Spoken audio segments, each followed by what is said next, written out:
Guys time हो चुका है शाम के 6 और आज का ब्लॉग हम यहीं से शुरू कर दिए हैं।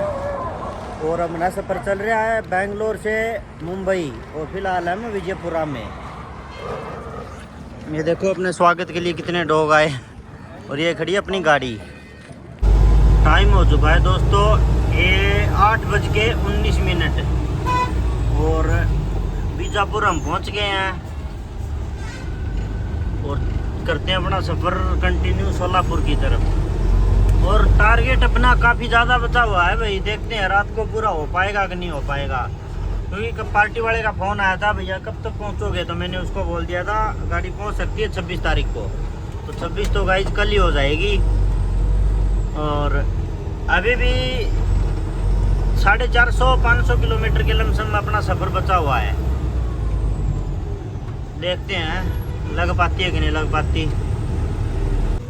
इस होटल पे आए हैं दोस्तों, यहाँ खाएंगे खाना और पार्किंग में लगा दी अपनी गाड़ी। पार्टी वाले से बात हो गई, पार्टी वाला बोल रहा है आज कल आपकी गाड़ी खाली नहीं होगी, तो रात को हम यहीं सोएंगे और सुबह यहाँ से निकलेंगे। क्योंकि कल दिन भी अपने पास, कल की रात भी है, तो परसों सुबह तक आराम से पहुँच जाएंगे, कल खाली नहीं होगा। बाकी खाते हैं खाना जाके होटल पे। ये देखो भाई इस होटल वाले ने, हमने ऑर्डर की थी दाल बाटी और अपना स्वागत किया है, चूरमे के लड्डू दिए हैं। काफ़ी दिनों बाद चूरमा खाने को मिलेगा। आ चुकी है भाई अपनी गर्मा गर्म बाटी। गुड मॉर्निंग दोस्तों, सुबह के बज चुके हैं 8 और हम सो के उठ लिए।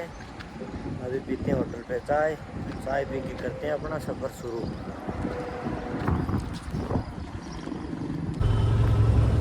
चाय वाय पी लिए दोस्तों और होटल से निकल रहे हैं।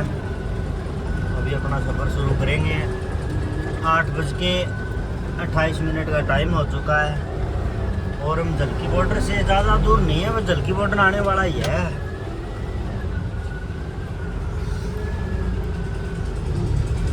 ये देखो कुछ धूप काफ़ी तेज़ आज है दोस्तों। अपना महाराष्ट्र में एंट्री हो चुका है और कर्नाटक बॉर्डर हमने कर लिया पार। और ये एक नदी आती है, ये नदी दोनों स्टेटों का ही बॉर्डर तय करती है।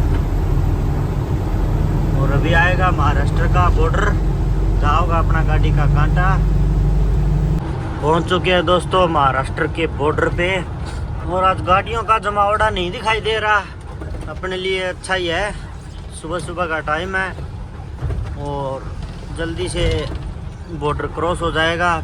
और बॉर्डर में एंट्री जब इन और आउट करते हैं उस टाइम हमें भयंकर खड्डों का सामना करना पड़ता है। पता नहीं है क्यों होते हैं, क्या रीज़न होता है, ये तो आज तक समझ नहीं आया। बाकी खड्डे ज़ोरदार मिलेंगे। अभी बॉर्डर के रास्ते में कुछ नहीं है, बाहर निकलेंगे तब मैं आपको दिखाऊंगा खड्डे। और ये जो लगे हैं सामने कांटा, उन पे चढ़ाते हैं अपना गाड़ी। दोस्तों बॉर्डर अपना हो चुका है क्रॉस और सोलापुर यहाँ से ज़्यादा नहीं है, 30 किलोमीटर के लमसम रहता है। तो फटाफट पहुँचते हैं सोलापुर। और मौसम काफ़ी अच्छा है, बढ़िया शानदार ठंडी हवा चल रही है, ना बारिश ना ज़्यादा धूप। दोस्तों हम चल रहे हैं सोलापुर बाईपास पे और इसी बाईपास होते होते सीधा ही यही लगभग पुणे रोड पे मिला देगा अपने को। ज़्यादा कुछ से घूमने फिरने वाला मामला नहीं है इस रोड पे, ये सही है। और रोड की क्वालिटी भी देखो काफ़ी अच्छी है, ये देखो कितनी सुंदर है। आ चुके हैं दोस्तों माहौल से पंढरपुर वाले रोड पे। और पहली तारीफ तो मैं हमेशा ही करता हूँ अपने ब्लॉग में हैदराबाद रिंग रोड की। और दूसरा ये रोड है जो अपने भारत के लोग हैं उन पे बिल्कुल सही सूट बैठता है। जैसे उस साइड सबसे पहली लाइन है बिल्कुल फ्री लाइन है, फिर आती है लाइन बाइक के लिए, फिर ट्रक के लिए, और ये तीसरी लाइन होती है ओवरटेकिंग। हाँ तो सबसे पहली लाइन में ट्रैक्टर भी चल सकता है, बैलगाड़ी भी चल सकती है। और बाइक के लिए इस रोड पे अलग से लाइन है, ये बाइक चलते हुए आपको नज़र भी आ रहे होंगे। हाँ ये काफ़ी अच्छा रोड है, इंडिया में हर रोड इसी तरह का बनना चाहिए। क्योंकि हर कैटेगरी के व्हीकल के लिए इस पे चलने की वो परमिशन है। देखो कितना शानदार रोड है। ऐसे रोड बने तो हादसे की भी दर घटेगी। अब ये बाइक बिल्कुल सही चल रहा है। और उधर वाली जो सबसे पहले वाली लाइन है उसमें ट्रैक्टर भी यूज कर सकता है, बैलगाड़ी भी यूज कर सकती है, और मतलब पैदल चलने वाला आज इंसान है वो भी रोड से काफी दूर हो गया। ये रोड मेरे को बेहद पसंद है और पहली तारीफ तो हमेशा इंडिया में हैदराबाद रिंग रोड की रही रहेगी। टोटल इंडिया में सबसे बेस्ट रोड है हैदराबाद रिंग रोड है। और दूसरा जो गुड़गांव दिल्ली के में है वो द्वारका एक्सप्रेस वे जो अभी बना वो भी काफ़ी चौड़ा है, वो भी बिल्कुल अच्छा रास्ता है। यही है रोड पे अपने टोल के पैसे की वसूली होती है, बाकी तो आपको पता ही है कैसा क्या है।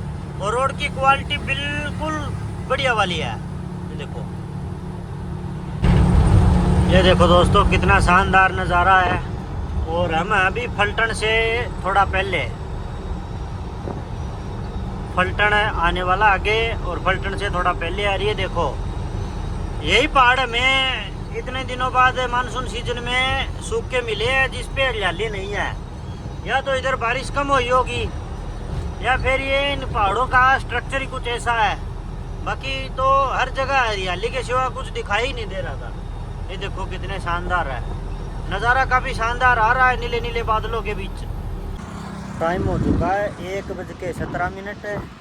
और इस होटल पे, इस रास्ते में एक होटल आया है, दिखा देता हूँ आपको। ये वाला यहाँ अपनी गाड़ी लगा दी और खाते हैं खाना अपना लग चुका है दोस्तों। तो पहले खाते हैं खाना, उसके बाद मिलते हैं दोस्तों। खाना खा के अपना सफ़र कर दिया है कंटिन्यू और चल रहे हैं इसी रोड पे। और मैंने जब खाना खाया उस टाइम मैंने मैप में चेक किया था, अपना सिरवल रह गया यहाँ से 130 किलोमीटर। और सिरवल से अपने को वही रोड दोबारा मिल जाएगा जो हम चित्रदुर्गा छोड़ के आए थे, NH48 मुंबई बेंगलोर हाईवे। और बारिश है नहीं, मौसम बिल्कुल साफ है। ये देखो फलटन में आते ही दोस्तों वो रोड जो नहर आती है ना, उस नहर के फ्लाईओवर का काम चल रहा है। तो थोड़ा अंदर चल के और फिर राइट टर्न में इस रोड से चलना पड़ता है अपने को। ये वापस उसी रोड पे ले जाके छोड़ देगा। ये देखो दोस्तों वापस उसी रोड पे ले आया और यहाँ से अपने को लेफ्ट लेके चलना है लोनाद तक। और ये रोड काफ़ी पहले आया था, हमें अप्रैल के महीने में, उस टाइम तो पूरा बना हुआ नहीं था। बाकी देखते हैं आज से निकलते दोस्तों ये होटल आता है। और यहाँ हमने अपनी गाड़ी लगा दी और ये कुछ इस तरह का होटल है। पिएंगे चाय और यहीं रुकेंगे क्योंकि सिरवल के बाद जो एक टनल आती है उस टनल से पहले नो एंट्री लगता है। तो पिछली बार मैं गया था जब वहीं अपना टाइम ख़राब हो गया था नो एंट्री में, तो मैं नहीं चाहता अपना टाइम दोबारा ख़राब हो, इसलिए यहीं रुकते हैं और रात को यहीं से निकलेंगे। चाय पी ली दोस्तों। चाय पीने के बाद हमने अपनी गाड़ी को भी पानी वानी मार दिया, आगे से बिल्कुल क्लीन करके रख दिया है। और रात को 3 या 4 बजे यहाँ से निकलेंगे ताकि सुबह सुबह आप लोगों के लिए हम खंडाला घाट एक्सप्लोर कर सकें। तो आज के ब्लॉग में गाइस इतना ही। बने रहना मेरे YouTube चैनल पे, आपको दिखाया जाएगा इंडियन ट्रक ड्राइवर का डेली मूवमेंट।